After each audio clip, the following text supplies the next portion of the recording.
ಈಗ ನೋಡಿ ನಾವು ಮಹಾಕೂಟದಲ್ಲಿದ್ದೀವಿ. ಇದು ನಿಮಗೆ ಬಾದಾಮಿಯಿಂದ ಬಂದರೆ ಒಂದು 14ರಿಂದ 15 ಕಿಲೋಮೀಟರ್ ಆಗುತ್ತೆ. ಇದು ಒಂದು ಪುಣ್ಯಕ್ಷೇತ್ರ, ಹಾಗೆ ದಕ್ಷಿಣ ಕಾಶಿ ಅಂತ ಸಹ ಹೇಳ್ತಾರೆ. ಇದು ಚಾಲುಕ್ಯ ಕಾಲದಲ್ಲಿ ಕಟ್ಟಿಸಿದಂತಹ ಒಂದು ಪುರಾತನ ದೇವಸ್ಥಾನ. ಒಳಗಡೆ ಸುಮಾರು ಶಿವನ ದೇವಸ್ಥಾನಗಳು ನೀವು ಕಾಣ್ಬೋದು. ಒಳಗಡೆ ಹೋಗಿ ನೋಡೋಣ. ನೋಡಿ ಒಳಗಡೆ ಹೋಗೋಣ ಬನ್ನಿ.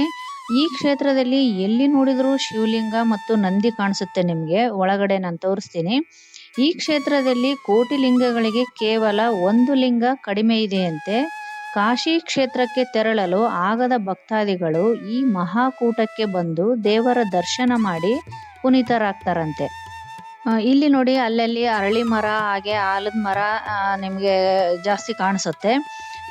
ಸ್ಟಾರ್ಟಿಂಗಲ್ಲೇ ನಿಮಗೆ ಒಂದು ಕಾಶಿ ಪುಷ್ಕರಣಿ ಸಿಗುತ್ತೆ. ಅಲ್ಲಿ ನೀವು ಸ್ನಾನ ಮಾಡೋರು ಮಾಡಬಹುದು, ಅಥವಾ ಕೈಕಾಲು ಮುಖ ತೊಳ್ಕೊಂಡು ಈಗ ಒಳಗಡೆ ಎಂಟ್ರಿ ಆಗ್ಬೋದು. ಅದನ್ನು ತೋರಿಸ್ತೀನಿ ನಿಮಗೆ ನೆಕ್ಸ್ಟು. ಕಾಶಿ ತೀರ್ಥ ಹಾಗೆ ಗಣೇಶ ಪುಷ್ಕರಣಿ ಅಂತ ಸಹ ಕರೀತಾರೆ. ಇದು ಎಂಟ್ರೆನ್ಸ್ನಲ್ಲೇ ಇದೆ. ಇದರಲ್ಲಿ ಸ್ನಾನ ಮಾಡಿದರೆ ಸಕಲ ಪಾಪಗಳು ನಾಶವಾಗ್ತವೆ ಎಂಬ ನಂಬಿಕೆ ಇದೆ. ಇಲ್ಲಿ ತೊಟ್ಟಿಲು ನೋಡಬಹುದು. ಅದರಲ್ಲಿ ಒಂದು ಚಿಕ್ಕ ಬೆಳ್ಳಿ ಗಣೇಶ ಇಟ್ಟಿದ್ದಾರೆ. ಅದನ್ನು ತೂಗಿದ್ರೆ ಮಕ್ಕಳಾಗ್ಲಾರ್ದವರಿಗೆ ಮಕ್ಕಳಾಗ್ತವೆ. ಹಾಗೆ ಯಾರೆಲ್ಲ ಅವರು ಏನಾದರೂ ಮನಸ್ಸಲ್ಲಿ ಇದನ್ನ ಅಚೀವ್ ಮಾಡಬೇಕು ಅಂದ್ಕೊಂಡಿರ್ತಾರಲ್ವ, ಅದೂ ನೆರವೇರುತ್ತಂತೆ. ಆ ಥರ ನಂಬಿಕೆ ಇಟ್ಕೊಂಡಿದ್ದಾರೆ. ಇದು ಕಾಶಿ ತೀರ್ಥ. ಇದು ಒಂದು ಪುಣ್ಯ ತೀರ್ಥ ಅಂತಲೇ ಹೇಳ್ಬೋದು.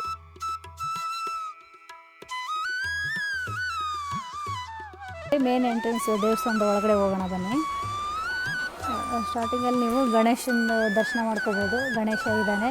ವಿಘ್ನೇಶ್ವರನ ಕೈ ಮುಗಿದು ಒಳಗಡೆ ಹೋಗೋಣ. ಅದೇ ನಾನು ಹೇಳ್ದಂಗೆ ಇಲ್ಲಿ ಸುಮಾರು ಎಲ್ಲನೂ ಶಿವನ ದೇವಸ್ಥಾನನೇ ಇರೋದು. ಆಲ್ಮೋಸ್ಟ್ ಎಲ್ಲ ಶಿವನೇ ಇರೋದು. ಅಲ್ಲಿ ಒಂದೊಂದು ಶಿವು ಒಂದೊಂದು ಹೆಸರಿದೆ. ನಾನು ಹೇಳ್ತಾ ಬರ್ತೀನಿ ಬನ್ನಿ. ಇದು ಇಲ್ಲಿ ಮೂಲ ದೇವಸ್ಥಾನ, ಅದೇ ಶಿವನ ದೇವಸ್ಥಾನ. ಇದು ಈಗಲೂ ಪೂಜೆ ನಡೀತಾ ಇದೆ. ಒಳಗಡೆ ಎಲ್ಲ ತುಂಬ ಚೆನ್ನಾಗಿದೆ ವಿಗ್ರಹ ಎಲ್ಲ. ಬಟ್ ಒಳಗಡೆ ಫೋಟೋ ಎಲ್ಲ ವಿಡಿಯೋ ಅಲೋ ಇಲ್ಲ. ಹಾಗಾಗಿ ಇಲ್ಲಿಂದನೇ ಹೇಳ್ತೀನಿ, ನೀವು ಬಂದು ದರ್ಶನ ಮಾಡ್ಕೋಬೇಕಿಲ್ಲ ಅಷ್ಟೇ. ನೆಕ್ಸ್ಟ್ ನೋಡೋಣ.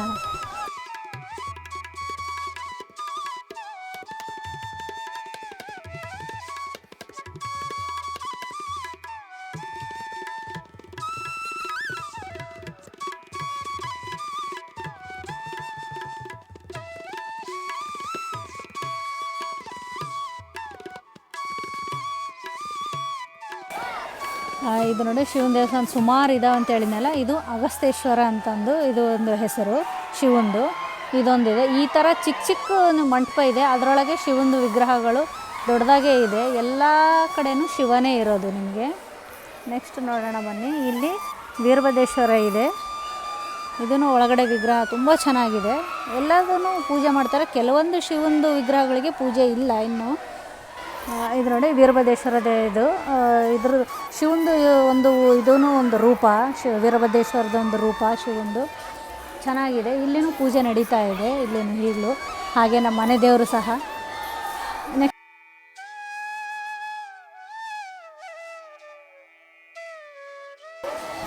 ನೋಡಿ ಈ ಥರ ಚಿಕ್ಕ ಚಿಕ್ಕ ಮಂಟಪದಲ್ಲಿ ಇಲ್ಲಿ ಒಂದು ಗಣೇಶ ಇದೆ. ಎಲ್ಲನೂ ಈ ಥರ ಕ್ಯೂಟಾಗಿ ಮಂಟಪಗಳು ಇದ್ದಾವೆ. ಎಲ್ಲ ವಿಗ್ರಹಗಳಿಗೂ ನೀವು ನೋಡ್ಬೋದು. ನೆಕ್ಸ್ಟ್ ನೋಡಿ ಇದು ಶಿವಂದೇ. ಒಳಗಡೆ ಶಿವನ ವಿಗ್ರಹ ಇದೆ. ತುಂಬ ದೊಡ್ಡವಾಗಿದ್ದಾವೆ ವಿಗ್ರಹಗಳು. ನೀವು ಶಿವನ ಅಂದರೆ ಲಿಂಗವ ರೂಪದಲ್ಲಿದ್ದಾವೆ ಎಲ್ಲನೂ. ವಿಗ್ರಹ ಅಂದರೆ ವಿಗ್ರಹ ರೂಪದಲ್ಲಿಲ್ಲ, ಶಿವಲಿಂಗದ ರೂಪದಲ್ಲೇ ಇರೋದು ಎಲ್ಲನೂ. ಎಲ್ಲ ಪಕ್ಕದಲ್ಲಿ ಈ ಥರ ನೋಡಿ. ಮತ್ತು ನೆಕ್ಸ್ಟ್ ಇಲ್ಲೊಂದು ಮಂಟಪ ಇದೆ. ಅಲ್ಲೂ ಅಷ್ಟೇ ಶಿವಂದು ವಿಗ್ರಹ, ಅದಂದರೆ ಲಿಂಗವ ಇದೆ ನೋಡಿ. ಇಲ್ಲಿ ನಂದಿ ಸಮೇತ ವಿಗ್ರಹ ಇದೆ. ಇದು ಶಿವಂದು ಲಿಂಗ ನೋಡ್ಬೋದು.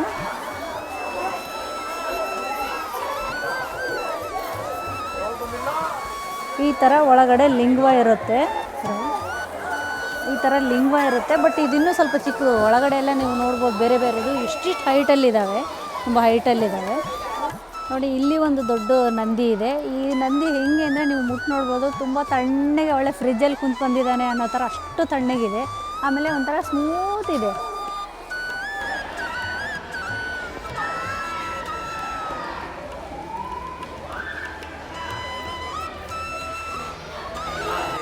ನಂದಿ ಆಪೋಸಿಟ್ ನಿಮಗೆ ಈ ವಿಗ್ರಹ. ಇಲ್ಲಿನೂ ಪೂಜೆ ನಡೀತಾ ಇದೆ. ನೋಡ್ಬೋದು ಲಿಂಗ ಎಷ್ಟು ದೊಡ್ಡದಾಗಿದೆ ನೋಡಿ. ಇಲ್ಲಿ ಚೆನ್ನಾಗಿ ಕಾಣಿಸುತ್ತೆ ನಿಮಗೆ. ಬೆಳಕಿದೆ ನೋಡ್ಬೋದು ನೀವು. ಗರ್ಭಗುಡಿ ಸುತ್ತಲೂ ಪ್ರದಕ್ಷಿಣೆ ಹಾಕೋದಕ್ಕೆ ಬಿಟ್ಟಿದ್ದಾರೆ. ಈ ಥರ ಜಾಗ ಎಲ್ಲ ಕಲ್ಲಲ್ಲೇ ಕಟ್ಟಿರೋಂಥದ್ದು.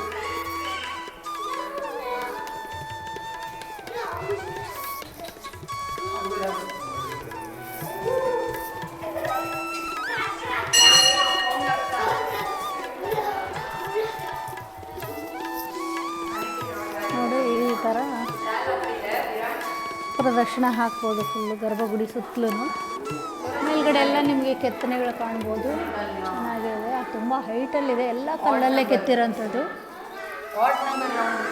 ವಿಷ್ಣು ಪುಷ್ಕರಣಿ ಇದರ ವಿಶೇಷತೆ ಏನಂದರೆ ಎಂತಹ ಬೇಸಿಗೆ ಬಂದರೂ ನೀರು ಬತ್ತುವುದಿಲ್ಲಂತೆ ಈ ಪುಷ್ಕರಣಿಯಲ್ಲಿ. ಇಲ್ಲಿ ಒಳಗಿಂದ ನೀರು ಚಿಮ್ತಾ ಇರುತ್ತೆ, ಅಂದರೆ ಒಳಗಡೆಯಿಂದನೇ ನೀರು ಬರ್ತಾ ಇರುತ್ತೆ. ಇದು ಹೆಚ್ಚಿನ ನೀರು ಬಂದರೆ ಇದನ್ನು ಕಾಲುವೆಗಳ ಮೂಲಕ ಹೊರ ಹಾಯಿಸ್ತಾರಂತೆ. ಆದರೂ ಒಂದು ಬೊಗಸೆಯಷ್ಟು ಸಹ ನೀರು ಕಡಿಮೆಯಾಗುವುದಿಲ್ಲ. ಅದೇ ಇದ್ರ ದೊಡ್ಡ ವಿಶೇಷತೆ. ಅಲ್ಲಿ ಒಂದು ಗ್ರಿಲ್ ಕಾಣ್ಬೋದು ನಿಮಗೆ. ಅಲ್ಲಿ ಸಹ ಅಷ್ಟೇ ಶಿವಲಿಂಗ ಇದ್ದಾನೆ. ಆದರೆ ಅದ್ರ ಸುತ್ತಲೂ ಅಷ್ಟ ಮುಖಗಳು ಮಾಡಿದ್ದಾರೆ. ಅದು ಯಾವಾಗಲೂ ನೀರಲ್ಲೇ ಇರುತ್ತೆ. ಈಗಲೂ ಏನು ಹಾಳೇ ಆಗಿಲ್ಲ. ಎಷ್ಟು 6-7ನೇ ಶತಮಾನದಲ್ಲಿ ಕಟ್ಟಿರೋಂತಹದ್ದು ಇದು. ಈಗಲೂ ಹಾಳಾಗಿಲ್ಲ. ಅದ್ರ ಸುತ್ತಲೂ ಮತ್ತೆ ಚಿಕ್ಕ ಚಿಕ್ಕ ದೇವಸ್ಥಾನಗಳಿದ್ದಾವೆ, ನೀವು ನೋಡ್ಬೋದು. ಇಲ್ಲಿ ನೋಡ್ಬೋದು ಸುತ್ತಲೂ ಶಿವಂದು ಏನು ದೇವಸ್ಥಾನ ತೋರಿಸಿದ್ನಲ್ಲ, ಅದರ ಮಧ್ಯದಲ್ಲಿ ಒಂದು ಪುಷ್ಕರಣಿ ಇದೆ. ಈಗಲೂ ಇದನ್ನು ಪುಣ್ಯಕ್ಷೇತ್ರ, ಕಾಶಿ ಕ್ಷೇತ್ರ ಅಂತ ಕೂಡ, ದಕ್ಷಿಣ ಕಾಶಿ ಅಂತಲೇ ಜನ ನಂಬ್ತಾರೆ. ಇಲ್ಲಿ ಬಂದವರು ಸ್ನಾನ ಮಾಡಿ ಆಮೇಲೆ ದರ್ಶನಕ್ಕೆ ಹೋಗ್ತಾರೆ ಅಂತ ಪ್ರತೀತಿ ಇದೆ ಇಲ್ಲಿ.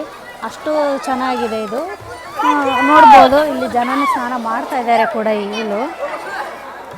ಆಮೇಲೆ ಇಲ್ಲಿ ನೀರು ಇನ್ನೊಂದು ವಿಶೇಷ ಅಂತಂದರೆ ಇಲ್ಲೇ ಉಕ್ಕುತ್ತಂತೆ.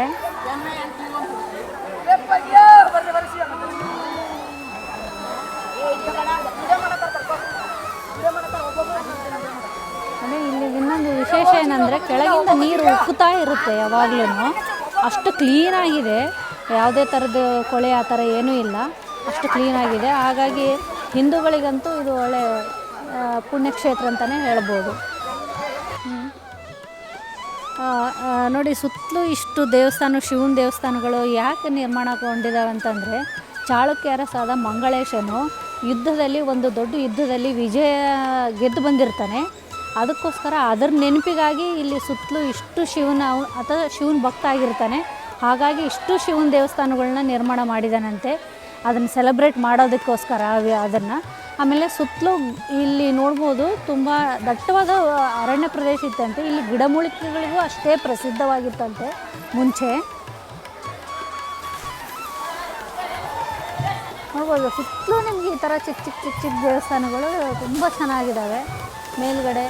ಆಮೇಲೆ ಸೂಕ್ಷ್ಮವಾದ ಕೆತ್ತನೆ ಇಲ್ಲ ಅಂತಂದರೂ ಕೂಡ ಒಳ್ಳೆ ಅಟ್ರಾಕ್ಟಿವ್ ಆಗಿದ್ದಾವೆ. ಇದೊಂಥರ ಕಲ್ಲು, ಮೇಲ್ಗಡೆ ಬ್ಲ್ಯಾಕ್ ಇದೆ, ಕೆಳಗಡೆ ನಿಮಗೆ ಒಂಥರ ರೆಡ್ ಕಲ್ಲು ಇದು. ಇಲ್ಲಿ ನೋಡ್ಬೋದು ಈ ಥರ ವರಹ ಅಲ್ಲಲ್ಲಿ ಈ ಥರ ಅಷ್ಟೇ, ತುಂಬ ಸೂಕ್ಷ್ಮ ಕೆತ್ತನೆ ಅಂತ ಏನೂ ಇಲ್ಲ ಹಂಪಿಯಲ್ಲಿ ಇದ್ದ ಥರ ಆ ಥರ. ಬಟ್ ಈ ಥರ ದೊಡ್ಡ ದೊಡ್ಡದಾಗಿ ಅಂತೂ ಅಲ್ಲೆಲ್ಲೆಲ್ಲಿ ಕೆತ್ತಿದ್ದಾರೆ.